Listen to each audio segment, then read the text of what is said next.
Henry was working as a newspaper delivery boy. He's making the least of $100 every day, but he found it very difficult to save money. At the end of every month, he couldn't bring out $500 as his savings. Then one day, he decided to approach the owner of the newspaper company and ask him how he managed to save up money to launch his newspaper company. This is what the newspaper owner told him. 6 months ago, I embarked on a journey to challenge myself to save $10,000 or more in just 6 months. So I found the fastest yet most effective, simplest way to do this without feeling overwhelmed. And that's what I'm going to share with you. Along with that, I will be taking you through what I did to reach the $10,000 savings goal I had set, and in the end even increased my savings amount. Let's get right into it. 1. Start as early as today. So you're sitting on your couch scrolling through your favorite social media app, and you come across this video about saving $10,000 in 6 months. The thought crosses your mind. That sounds great, but I'll start tomorrow. Stop right there. That's the trap we all fall into, the eternal promise of starting tomorrow. But guess what? Tomorrow never comes. If you want to save $10,000 in 6 months, you need to start today. Not tomorrow, not next week, but today. Why? Because the longer you wait, the harder it becomes to catch. Time is your most valuable asset when it comes to saving money, as the day you delay is another day lost in the race to reach your goal. Starting today doesn't mean you have to make drastic changes to your lifestyle or completely overhaul your spending habits overnight. It's about making a conscious decision at this very moment to take control of your financial future. So how do you start today? 2. Start small. It begins with awareness. Take a good hard look at your current financial situation. Pull up your bank statements, credit card, utility bills, and any other financial records you have. Take stock of your income, your expenses, and any debt you may have. This isn't about judging yourself for past by ending decisions. It's about understanding where you stand right now and getting your financial reality. Check to start small once you have a clear picture of where you stand financially. It's time to set some goals. In this case, we're aiming to save $10,000 in 6 months. Break that down in smaller, actionable steps. How much do you need to save each month, each week, each day? Get specific, as when you have a clear target, it's easier to create a plan of action. Saving $10,000 in 6 months may seem daunting, but the key is to start small and break it down into manageable chunks. Remember, Rome wasn't built in a day, and neither will your savings account begin by analyzing your budget in identifying areas where you can cut back or eliminate unnecessary expenses. Maybe it's dining out less frequently, canceling unused subscriptions, or finding cheaper alternatives for everyday items. Every little bit adds up. Once you've identified potential areas to cut back, it's time to set a realistic savings target for each month.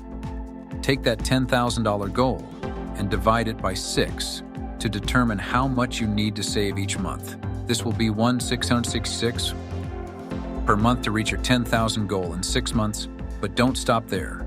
Break it down even further into weekly or even daily savings targets. Let's calculate the daily savings target. Take that $1,096.67 target and divide it by 30 to determine how much you need to save every day. This will be approximately $55.56 per day to reach the $10,000 savings goal in 6 months. This rule of savings may differ for you, and you may want to save more or save less than $50.56 according to how much you earn. This rule worked so well for me as I needed an effective way to just start from, so find one that will work for you personally and stick to it throughout the 6 months. And if it's this one, well and good, as saving should be personal to you. Remember, the key to starting small is consistency. It's not about making huge sacrifices all at once, but rather making small, sustainable changes over time.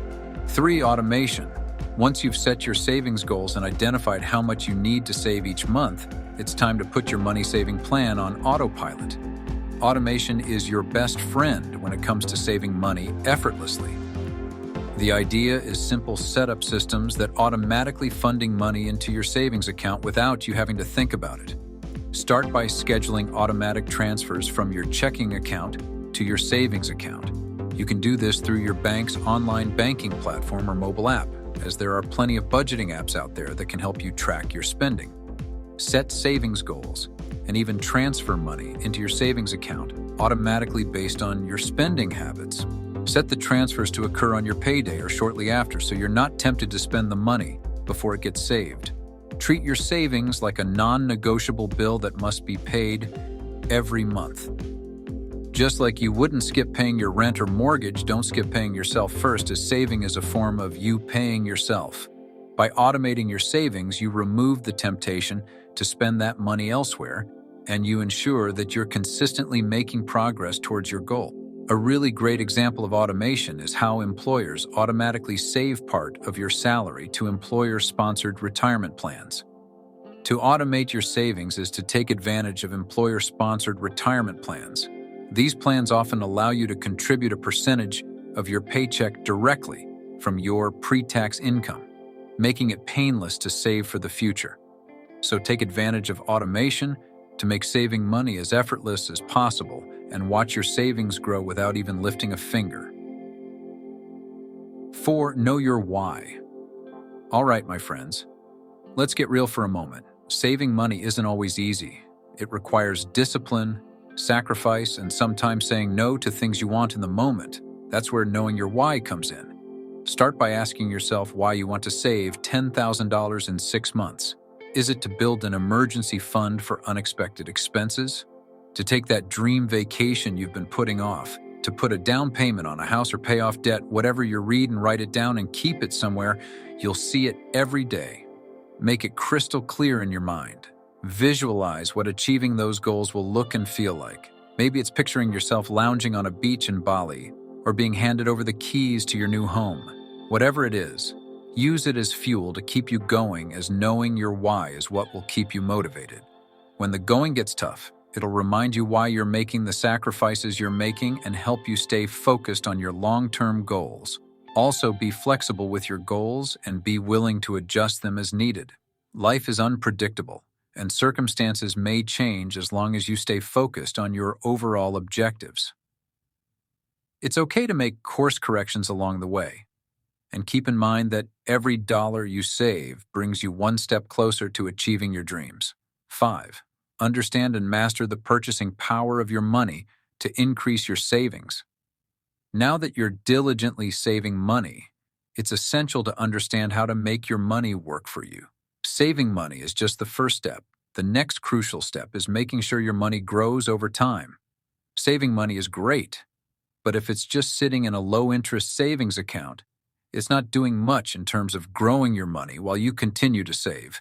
This is where understanding and mastering the purchasing power of your money is important, as that $1,000 won't have the same value strength next year due to inflation. Knowing this, you will need to know where to put your money to grow apart from the normal checking account, as the banks provide a low rate of interest on your money. How does your money grow? Through the power of compounding. To illustrate this concept, let's consider 2 scenarios. Scenario 1, you stash your savings in a regular checking account that earns little to no interest. Scenario 2, put your savings into a high-yield savings account or invested in a low-risk investment vehicle like an asset S&P 500 index fund or a money market account. Let's break down the potential difference in growth between these scenarios.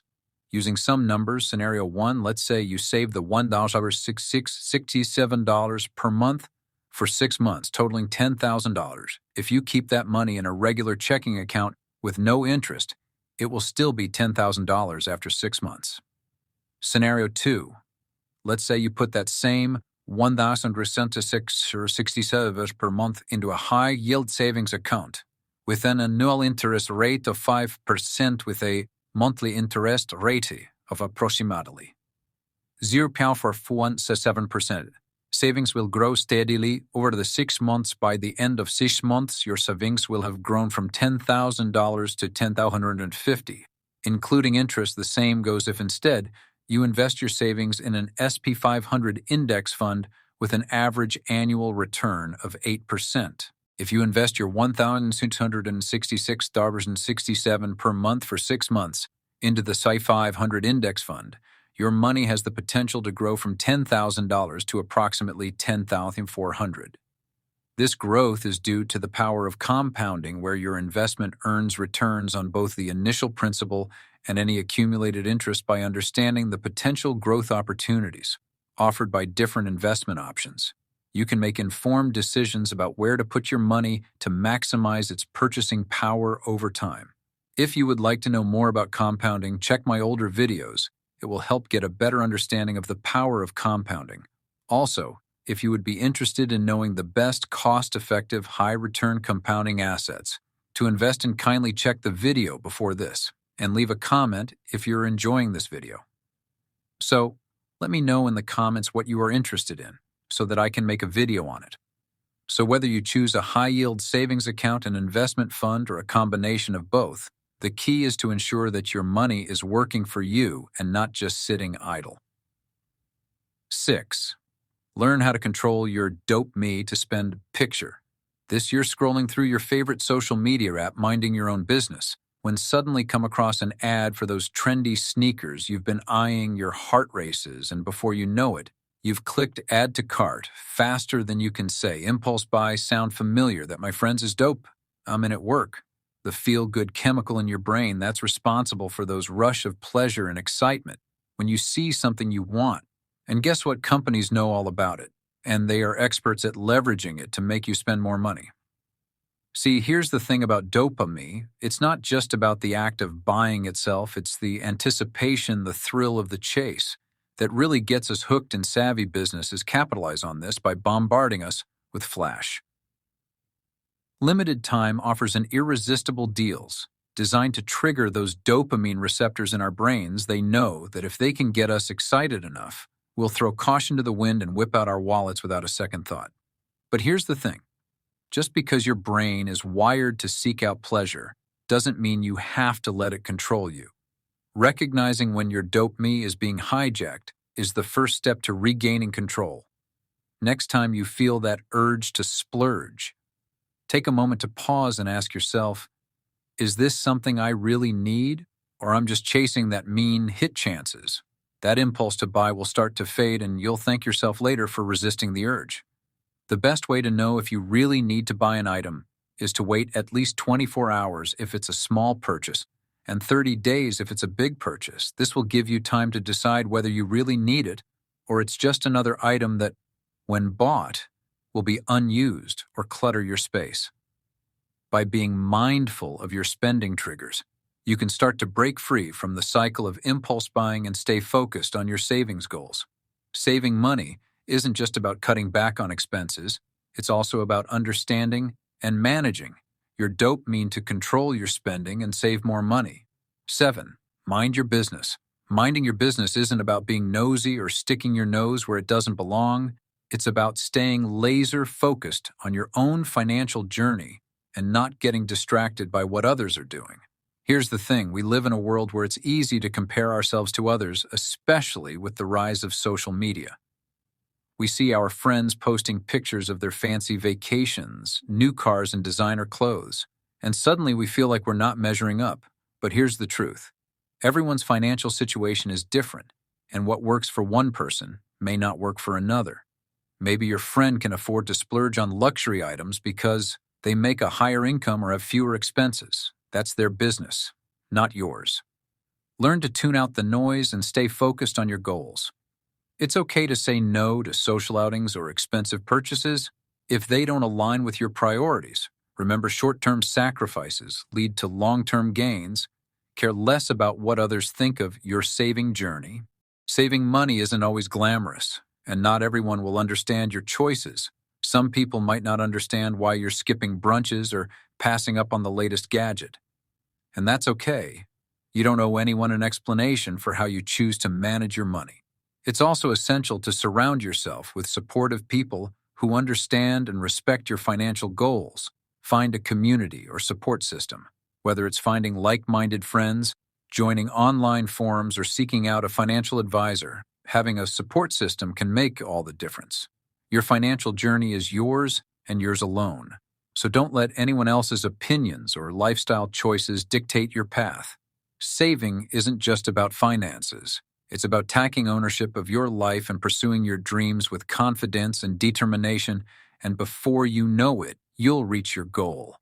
Rules and live life on your own terms. Kindly like, comments, and share this video to your loved ones. Most importantly, if you've not subscribed, subscribe to the channel and click the notification bell so that you can be notified anytime I posted contents like this. Thank you.